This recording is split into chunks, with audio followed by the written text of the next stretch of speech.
Hello everyone, welcome to techno service education technology. आज हम आपको फिर एक नया लेक्चर के साथ आए हैं जिसमें हम सी प्रोग्रामिंग के नए लेक्चर के बारे में देखेंगे। लास्ट क्लास में हमने फंक्शन के बारे में पढ़ा था। आज देखते हैं कि स्ट्रक्चर डेटा टाइप्स क्या होते हैं। एक्चुअल में जब हम स्ट्रक्चर डेटा टाइप पढ़ते हैं, स्ट्रक्चर डेटा टाइप्स, तो ये हमारी होती है बेसिकली 4 टाइप्स की होती है। कौन कौन सी होती है 4 टाइप्स की, आइए देखते हैं।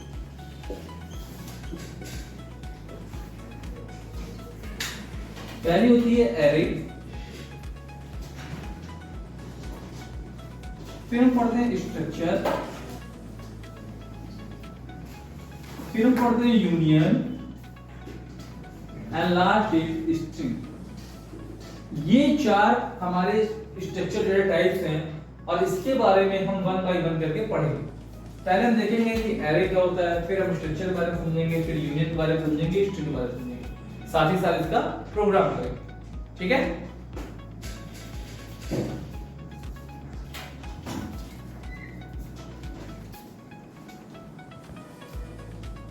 आइए देखते हैं हम लोग पहले एरे।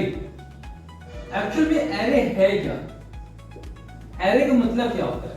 इन सिंपल टर्म्स में अगर एरे की बात की जाए तो it is a collection of similar element. मतलब कि अगर हमारे एरे के एलिमेंट में, हमारे एरे के डेटा में एलिमेंट में हमारे फिलअप हुआ है, तो अगर कैरेक्टर है तो कैरेक्टर ही फिल होगा, नंबर है तो नंबर ही फिल होगा। मतलब सिमिलर एलिमेंट होना चाहिए, एलिमेंट डिफरेंट नहीं होना चाहिए। फॉर एग्जांपल हमने कहा कि ये एक हमने एरे बना रखी है, ठीक है, और इस पे ये हम इसकी डिवाइड कर दिए और यहां हमने कह दिया कि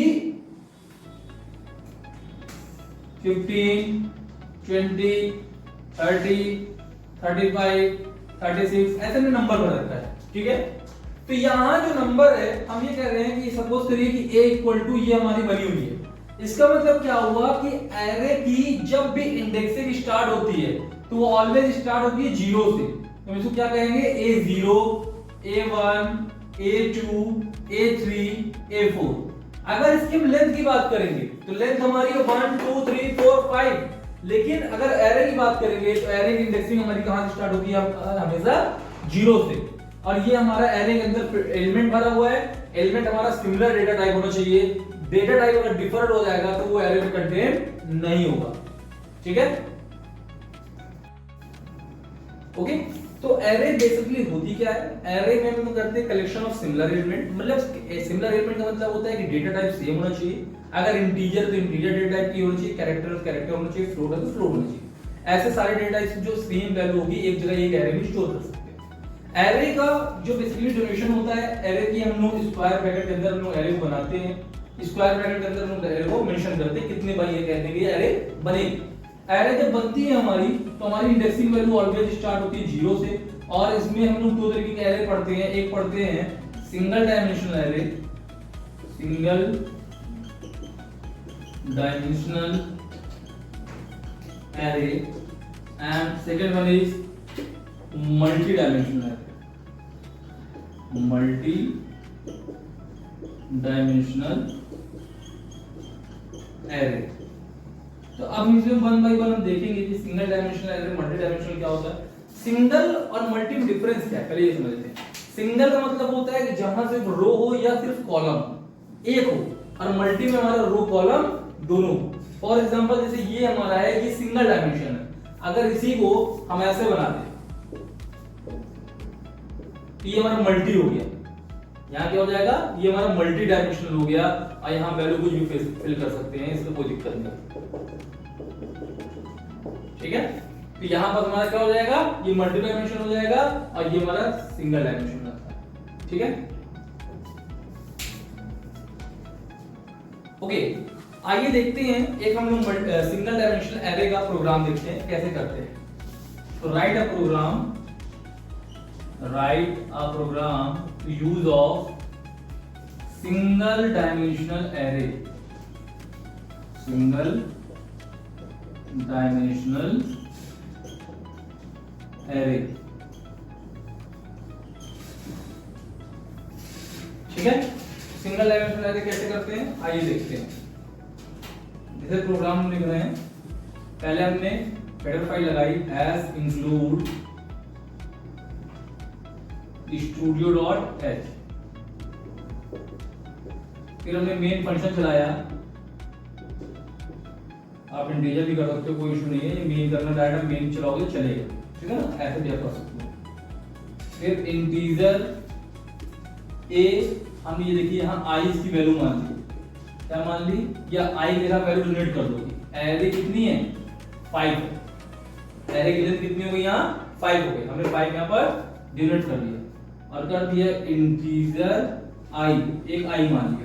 तो फॉर i इक्वल टू 0, क्योंकि हमने आपको बताया कि हमारी एरे की वैल्यू की इंडेक्सिंग जो थी वो 0 से स्टार्ट होगी, हम वैल्यू भी यहाँ पर 0 से स्टार्ट कर लेते हैं, कोई इशू नहीं। i less than 5, i plus plus, ठीक। फिर हमने कहा a i is equal to i for i equal to 0, i less than 5, i plus plus, और प्रिंटफ करेगा print f value in array percentage d slash n a i। अब जिसमें आप print करेंगे ये प्रोग्राम कंप्लीट हो जाएगा। अब होगा क्या, देखिए यहाँ पर आएगा मेन फंक्शन पर, देखिएगा यहाँ a की वैल्यू कितनी है, एरे कितनी इनपुट हुई है 5, इंटीजर की वैल्यू i है, i की वैल्यू कहां से स्टार्ट हो रही है 0 से। तो पहले कंडीशन चेक करेगा, क्या पहले कंडीशन ट्रू है, ये कंडीशन ट्रू है, हाँ भाई कंडीशन ट्रू है, आ जाएगा अंदर i a equal to i, मतलब क्या है कि a की पहली वैल्यू मतलब 0 इंडेक्सिंग की वैल्यू, 0 इंडेक्सिंग वैल्यू क्या है i की वैल्यू, यहाँ पर क्या है भी 0, क्या है 0, ठीक है ना। फिर उसके बाद यहां पास आएगा वापस से, ये फॉर वाले कंडीशन में आएगा और चेक करेगा वैल्यू ट्रू है, हाँ ट्रू है, यहां जाके एक पहली वैल्यू प्रिंट कर देगा, i की वैल्यू जो 0 थी वो वैल्यू वहां पास ai के अंदर स्टोर है, प्रिंट कर दिया। फिर ये बढ़ के कितना हो जाएगी 1 हो जाएगी। अब 1 की वैल्यू फिर चेक होगी, यहां आएगा चेक होगा, हाँ सही है। अब यहां चेक करेगा ai इक्वल टू i, यहां चेक करेगा हाँ ठीक है। अब फॉर की वैल्यू यहां आएगा, फिर चेक करेगा तो i वैल्यू इंक्रीमेंट हो कितनी हो गई 1 2 3 4, ऐसे ही आएगा 4 तक इसलिए जाएगा क्योंकि i की वैल्यू हमारी कहां से स्टार्ट होती है 0 से स्टार्ट होती है, ठीक है ना। अगर हमारे 0 से स्टार्ट होती तो 5 तक जाता, ठीक है। ओके, आइए देखते हैं, हम एक और प्रोग्राम करते हैं। लिखिए right a program to find the average of n number using array। आपको n नंबर का आपको प्रोग्राम फाइंड करना है, लिखना है, एरे का यूज करेंगे। कैसे करेंगे आइए देखते हैं। हैश इंक्लूड studio.h, ये हमारी हेडर फाइल हो गई। उसके बाद हमारा इंटीजर मेन ये हो गया। अब हम ब्रेसेस ऑन करेंगे। ब्रेसेस ऑन करने के बाद क्या करेंगे, इंटीजर, और यहाँ पर हम क्या कर रहे हैं, एक हम मार्क्स नाम का वैल्यू बना रहे हैं। कितनी बना दी है, मार्क्स 10। ये हमने 10 एलिमेंट का हम स्टोर करने का एक हमने एरे बना लिया। मार्क्स 10 लिख दिया तो मार्क्स नाम का एक एरे बन गया, और कितने एलिमेंट स्टोर करेगा 10, ठीक है ना। इक्वल टू इक्वल टू एक हमने i मान लिया, एक हमने n मान लिया, और एक हमने मान लिया सम इक्वल टू 0, क्योंकि विदाउट सम एवरेज निकलना इम्पॉसिबल है, और एक हमने मान लिया average.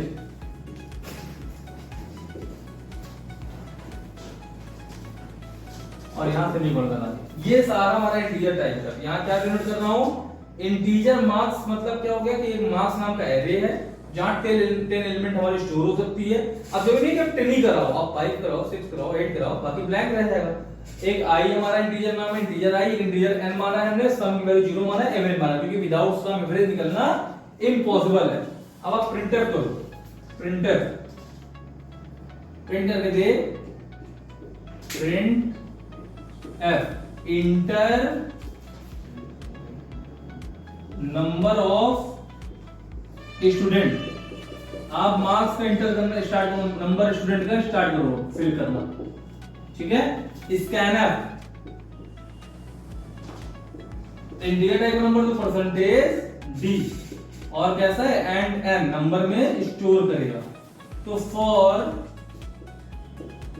i equal to 0, i less than n, i plus plus, हमने जितने नंबर देंगे n में वैल्यू स्टोर करेंगे उतने नंबर हमारा आ जाएगा, ठीक है ना।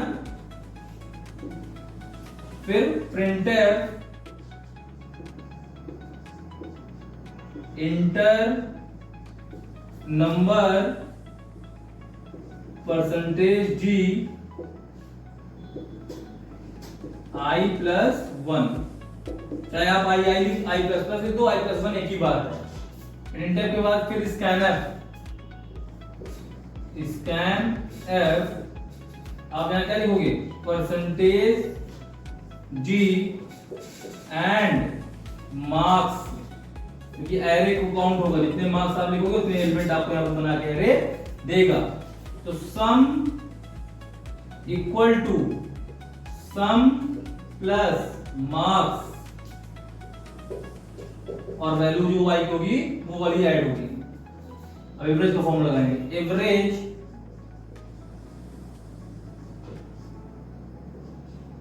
इक्वल टू जितना टोटल नंबर होता है उतने नंबर ऑफ टर्म से डिवाइड होता है, सम डिवाइड बाय n। अब क्या करेंगे, एवरेज के बाद डिवाइड करेंगे, तो यहां से हम यहां कर दे रहे हैं, printer average equal to percentage G comma array, array क्यों एवरेज, एवरेज और रिटर्न 0, ठीक है। अब देखो कैसे ये काम करेगा, आइए आप काम करने दिखाते हैं। जैसे पहला काम क्या है, मार्क्स 10, आपने एक 10 एलिमेंट की मार्क्स एरे बना दी। अब ये 10 फिल करते हो, आपकी 2 फिल करते हो, 6 फिल करते हो, ये आपके ऊपर, आप 10 फिल कर सकते हो, 9 फिल कर सकते हो, 6 फिल कर सकते हो, जो फिल करना आप कर सकते हो, ठीक है। तो मार्क्स 10 i और n दो इंटीजर हैं, एक सम इक्वल टू 0 है, एक एवरेज है। सम इक्वल टू 0 लेने का पर्पस यहां पर ये है कि एवरेज विदाउट सम नहीं निकलेगा, ठीक है। अब printer enter number of students, कितने स्टूडेंट का आप नंबर फिल करना चाह रहे हैं, हमने कह दिया सपोज करो इंटर n में हमने कह दिया 5, हमने n की वैल्यू कितनी दी 5, तो इसका मतलब क्या होगा कि 5 लोगों का नंबर हमें इंसर्ट करना है, ठीक है। तो क्या करेगा, वापस आएगा यहां for i equal to 0, i less than n, check करेगा क्या 0 हमारा 5 से छोटा है, हां भाई ट्रू है। अब जैसे ट्रू आएगा यहां प्रिंटर में आएगा इंटर नंबर, कितने नंबर आपको देने हैं, आप नंबर दो भाई, हमने डाल दिया पहला नंबर 5, तब उस हमने पहला नंबर भी 5 भी डाल दिया, ठीक है। स्कैनर पे हमारा मार्क्स चला गया, पहला मार्क्स आ गया, कितना आ गया मार्क्स, पहला 5 आ गया, ठीक है। हमने 5 बार हमारा चलेगा, फिर जाएगा, फिर हमारा दूसरा वाला कर दिया 6, 3, 4, 2, ये 5 टाइम जाएगा क्योंकि हमने यहाँ 5 नंबर डोनेट कर रखा है, तो मार्क्स की वैल्यू 5 बार यहाँ पर स्टोर हो जाएगी, ठीक है। अब sum plus marks I, sum equal to sum plus marks I, मतलब क्या हो जाएगा कि इनका सम करना है, कितने करना है, मार्क्स आई जो स्टोर हो, 5 6 11 11 3 14 14 4 18 18 टू 20 आ गया। अब यहां पर फॉर्मूला लिखा है कि average equal to sum divide by n, मतलब 20 डिवाइड बाय कितना हो जाएगा 1 2 3 4 5, n वैल्यू 5 थी, तो एवरेज क्या आ गया 4 आ गया, यहां प्रिंट हो गया, एवरेज आपको 4 मिल जाएगा।